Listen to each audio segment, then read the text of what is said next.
The batch will be good for nothing if we don't clear the contaminant. Hey, since when did they change it to opossum? I never told you. Each week we break down another Breaking Bad episode in order, and I've been waiting for this one. A polarizing episode unlike any other. Season 3, Episode 10, Fly. I've got 19 details you might not know. Plus, we're going to look at compelling evidence for and against this episode being one big dream sequence. Get ready to use your fly emoji in the comments.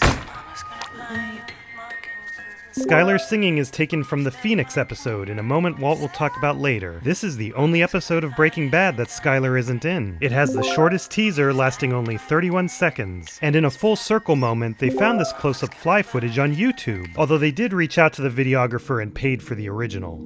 This is a bottle episode, shot mostly in one spot and with fewer actors in order to save money. Sony Pictures asked them to do this because Season 3 was way over budget, in large part due to the Superlab set. The head hyena, he's the man. They have to lick his junk. The leaders of hyena packs are female. This isn't the only animal confusion Jesse will have in this episode. We should have water boys. Yo, Gatorade me, bitch. These numbers, they just don't add up. We're a quarter to a half a pound shy. It's weird. Well, what about spillage? Spillage? Yeah, when like just stuff gets spilled. Nothing gets spilled. I'd see tomorrow. This was directed by Rian Johnson of Star Wars, Looper, and Knives Out fame. He had already written and directed movies at this point, but this was his first episode of TV. He also directed 2 Season 5 episodes, including Ozymandias, the highest rated in the whole series. Fly happens to be the lowest rated episode of Breaking Bad, although I think that's due to the departure from the normal structure and not advancing the story much. Or maybe it's the lack of Skyler. When Walt said, These numbers, they just don't add up. we know it's because Jesse's stealing some of what they produce, but it's also true that these numbers literally don't add up. Is this another sign of his unraveling? Here's one of the few shots with a non-digital fly. They shot compressed air at it to make it fly away. Hitting that was Bryan's idea. He really hit his head on purpose. Bryan's wearing a harness here with a cable that was digitally removed. I know some of you haven't watched Better Call Saul yet, so hit the 10-second skip button now. Hey, what was the bang? It was me. A stunt guy really did this fall. Ed Duran, who did stunts in 19 episodes of Breaking Bad. Once he landed, they had Bryan assume his position while the camera was locked in place. Then they used visual effects to morph from one man to the other before the camera moved closer. If you look closely here, you can see some evidence of that. Especially with these back-to-back frames. Check out the unnatural motion with the head, arm, and the portion of the wall and floor right under his knee. The digital fly looks really good. In real life, his glasses had 6 marks to help position the fly. I don't know if this was an intentional homage, but this moment is like a Doonesbury cartoon from the 80s. Jesse's back the next morning. This music comes from the IFT episode when Jesse keeps calling Jane's phone. That's because he discovers her cigarette. Perhaps this triggers Jesse's flashback in the next episode. Shut the door! Move! I've turned the ventilation up to keep the outside out. There's been a contamination. Exactly what kind of contaminant are we dealing with here? Fly. Dude, you scared the shit out of me. I'm thinking like an Ebola leak or something. Ebola? Yeah, it's a disease on the Discovery Channel where all your intestines sort of just slip right out of your butt. So is that your fly saber? That's funny since Ryan would go on to write and direct The Last Jedi, and whoops, Bryan just flashed a quick glance at the camera. What happened to your head? My head is not the problem, Jesse. The fly is the problem. You didn't hit it? Like really hard? Let's just get started, shall we? The sooner we do it, the sooner we're done. What are you doing? It's time to alkaline. No cooking until this fly is dealt with. Have I been speaking to myself? The timer went off. The batch will be good for nothing if we don't clear the contaminant. Look, I like making cherry products, but let's keep it real. We make poison for people who don't care. All right, we probably have the most unpinky customers in the world. No rationalizing. We'll find it any minute. Don't give up. You know what is okay to put in hot dogs, pig lips, and assholes. But I say, hey, have at it, bitches, because I love hot dogs. What are you doing? Oh, Stays closed. That's an order. you can't order shit, Adolf, all right? We're 50-50 partners. Aaron said he hit him really hard there. Jesse. Here's a physical fly again, except when it moves. You want me to get it? Yes. Absolutely. I'm just gonna need your swatter thing. Make it count. Yeah, no, I'm gonna make it count, all right. 1, 3, 1. You like that? Huh? Hurts! huh? Bryan said this didn't hurt. Ah, Jesus, seriously? Where is it? Right there. This is a raisin. He's got some skills. This fly is a major problem for us. So what is going on here? Walt's spinning out of control, overwhelmed with fear, guilt, and enormous regret. He's once again fixating on something small to try to regain control. The final straw was the numbers not adding up, which is something he should be in control of. Interestingly, he was fretting over the numbers right before the fly first appeared. And we need to destroy it. Failing that, we're dead. How about we go get some air? Hey! You're not gonna help me. Stay out of my way. It's interesting how muffled the sound is through the door, because when Jesse comes back later, you can hear him more clearly. Need some juice? But before that, Jesse looks for an axe. Alaxo! Palagroso! Alaxo! This scene is a lot like Butch choosing a weapon in Pulp Fiction. Jesse does have smart ideas from time to time, and this is one of them. Say goodnight. Need some juice?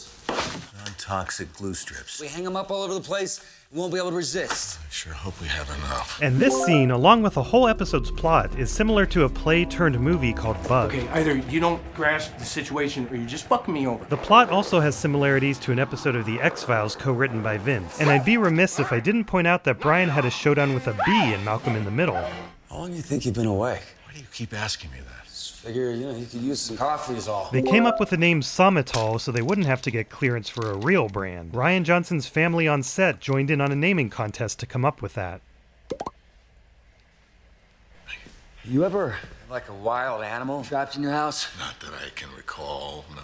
We did. Possum. Hey, since when did they change it to opossum? Makes it sound like he's Irish. The possum and the opossum are two different animals, although many people do drop the O. Is there a discernible point to this story? Guy came. He finally got it. My aunt, and she didn't believe it. Got like that toward the end. Got obsessive. But it turned out that cancer had spread to her brain, and that was why. I've been to my oncologist, Jesse. I'm still in remission. No end in sight. That's great. Well, I missed it. There was some perfect moment, and it passed me right by. I had to have enough to leave them. That was the whole point. But it had to be before she found out. Perfect moment. Drop dead? What, you saying you want to die? I'm saying I've lived too long. You want them to actually miss you. She just won't understand. I mean, no matter how well I explain it, there must exist certain words in a certain specific order that would explain all of this. I did it for me. I was thinking maybe before the fugue state, but they didn't have enough money. Plus, my daughter wasn't born yet. Definitely before the surgery. Your cell phone, did you bring it? Oh, Christ. Which one? Damn second cell phone.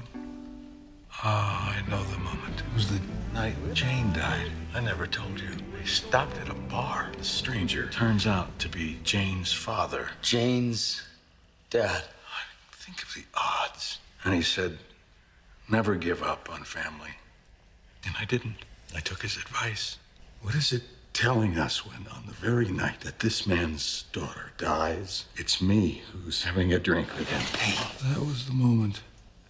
That night, I should never have left home. Never gone to your house. Of course, Jesse thinks he's talking about the earlier time he stopped by. I was at home watching TV, some nature program about elephants, and Skyler and Holly were in another room. I could hear them on the baby monitor. If I had just lived right up to that moment, and not 1 second more, that would have been perfect.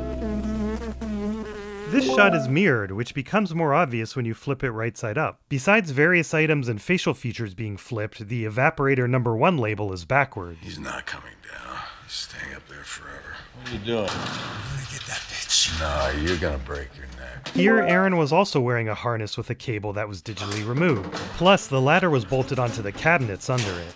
I'm sorry. Sorry for what? Being a lunatic? Sorry about Jane. Although there are no shootouts, explosions, or high-speed chases, this episode manages to have a really tense moment right here. Me too. I mean, I'm very sorry. If Walt tells Jesse the truth here, the show as we know it would cease to exist. It's not your fault. It's not mine either. It's no one's fault, not even hers. 2 junkies, a duffel bag full of cash. Like you said, both would have been dead within a week. Let it go. We need to cook. What about the contamination? It's all contaminated.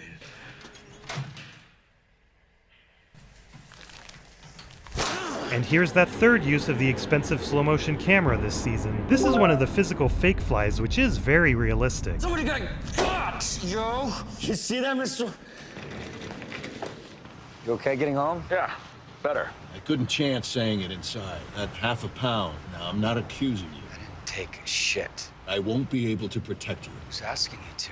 We've come full circle with Walt back in bed looking up at the smoke detector, and we hear a familiar sound. So what do we make of this ending? Just that it's still on his mind? That there's really a fly there? What about the theory that this whole episode was a dream? Let's look at the arguments for and against. The episode starts and ends with Walt in bed doing the same thing. At the beginning, when there's a harsh cut from 2 a.m. to 6 a.m., that could easily be the start of a dream. The events of this episode are never brought up in later episodes. This exchange we'll see next week always felt off to me. I'll do that. What the hell, man? But I can't work a scale now? Just say the words.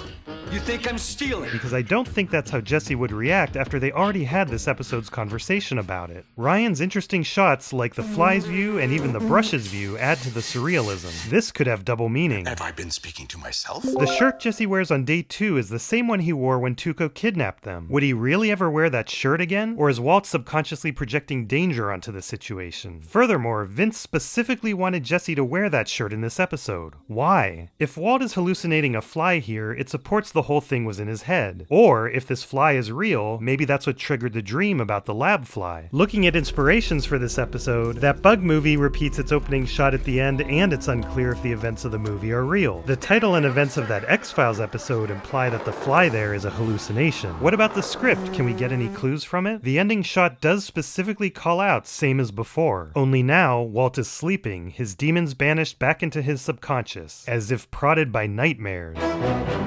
He awakens to see another fly. Now for the arguments against it being a dream. The Jesse lipstick scene wouldn't be part of Walt's dream. Maybe just the parts inside the lab were the dream, but that would be a clumsy way to tell this story. Walt's wearing a different shirt in bed at the end, so it's almost certainly another night. That doesn't rule out the dream theory, but again, this wouldn't be the best way to tell this story. At the end, while in bed, Walt's head has the band-aid. Although, we conveniently never see that part of his head at the start of the episode until Jesse wakes him up in the car, which could already be part of the dream. Vince was directly asked about this theory and said, I like it when the audience comes up with takes on our show that I didn't necessarily have in mind. I want people to actually discuss and argue what exactly certain moments meant. It's making my head hurt. My final verdict is that it wasn't a dream, but maybe the creators took steps to make it a possible interpretation. I just wish they went slightly further to easily eliminate the arguments against it. What do you think? And what do you think about this polarizing episode? Say hi to the record-breaking 20 new members. I never thought that would happen in 1 week. I sure hope we have enough.